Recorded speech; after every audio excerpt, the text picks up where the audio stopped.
il se trouve des gens pour dire que la foi dans le Dieu Trinité est une invention des chrétiens qui remonterait simplement au IVe siècle, au concile de Nicée. Je voudrais vous montrer comment le mystère de la Trinité remplit en fait toute la Bible, depuis le livre de la Genèse jusqu'au livre de l'Apocalypse. Ce n'est qu'un seul et même témoignage rendu à ce mystère de Dieu dont la révélation a été donnée au peuple juif. Aujourd'hui, continué dans le peuple chrétien, ouvert à l'universalité de l'humanité et non plus au simple et seul peuple juif.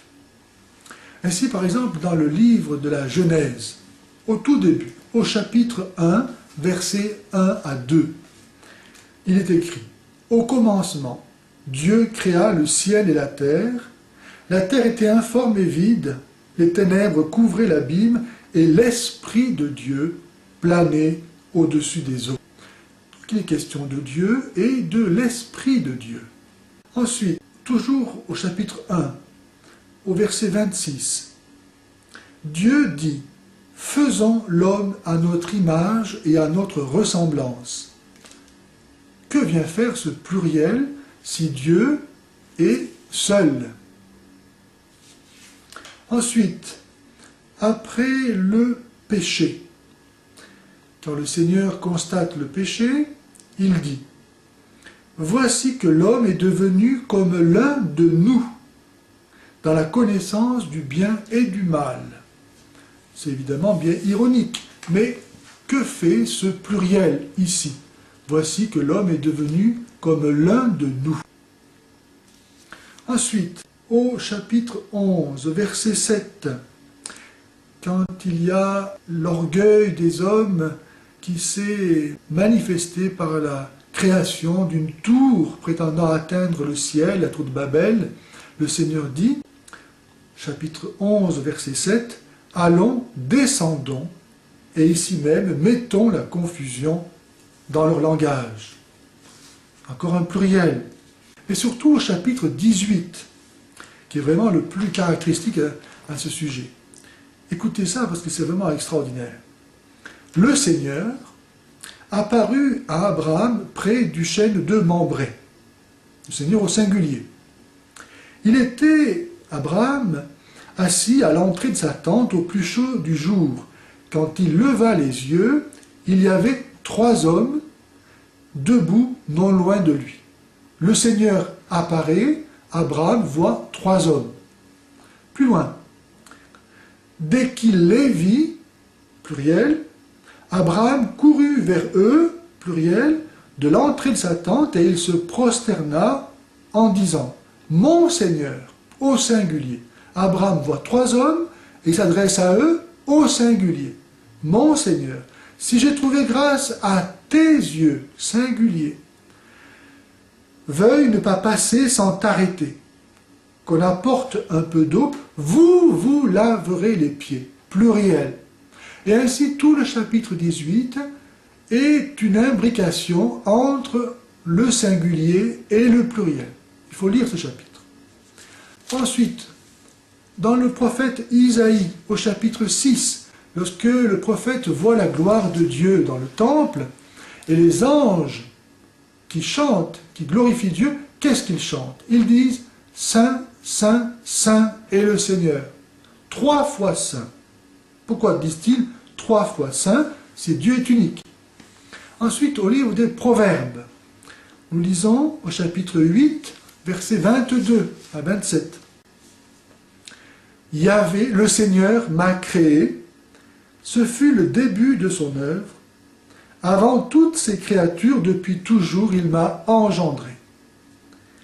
Avant les siècles, je fus engendré, dès le commencement, bien avant la terre. » Qui parlait ainsi?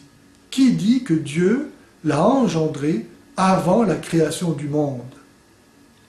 Les océans n'étaient pas là quand je suis né, pas une des fontaines d'où jaillissent les mers Le Seigneur n'avait pas fait la terre et la campagne.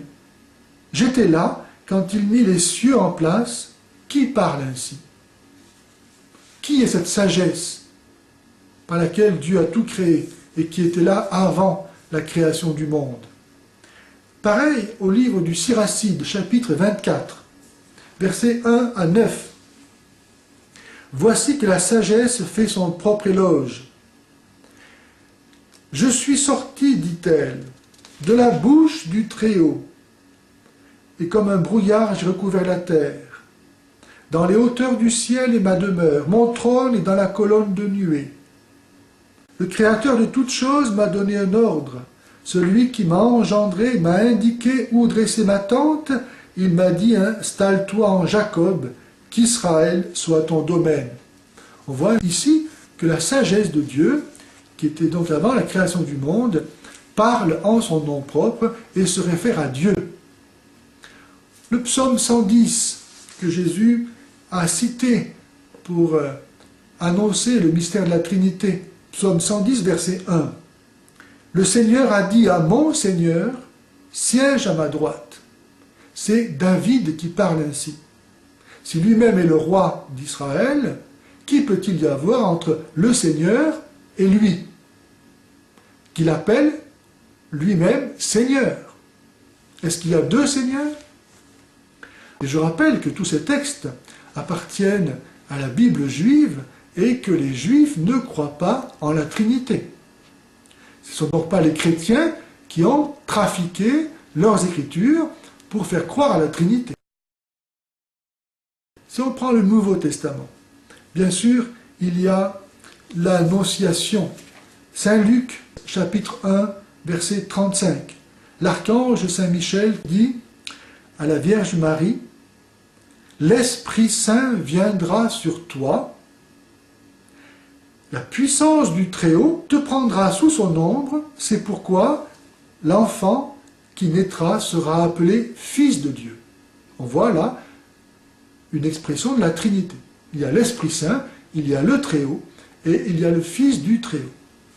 On pourrait prendre encore au chapitre 3 de Saint Matthieu, au moment du baptême de Jésus, Saint Jean-Baptiste, qui voit les cieux s'ouvrir lorsque Jésus sort de l'eau du baptême, et l'Esprit descendre comme une colombe, et s'arrêter sur Jésus.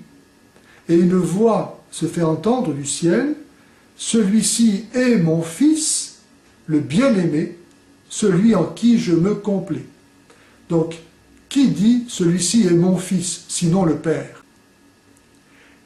Nous voyons ici le Père, le Fils et l'Esprit Saint qui apparaît comme une colombe.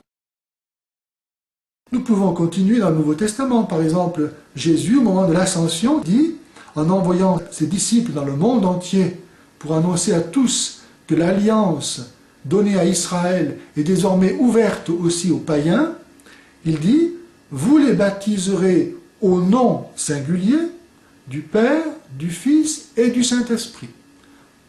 Un seul nom pour trois personnes distinctes. Un seul Dieu en trois personnes. Je pourrais continuer comme ça. Par exemple, 2 Corinthiens 13, 13, Saint Paul dit que la grâce de notre Seigneur Jésus-Christ, l'amour de Dieu le Père et la communion de l'Esprit Saint soient toujours avec vous.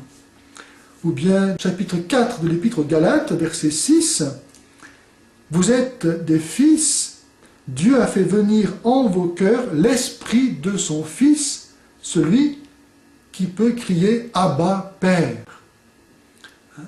Et pour terminer, dans le livre de l'Apocalypse, Saint Jean voit le paradis, et dans le paradis, il voit un fleuve limpide comme le cristal qui sortait du trône de Dieu et de l'agneau. Nous savons que l'eau, dans l'Évangile, est le symbole de l'Esprit.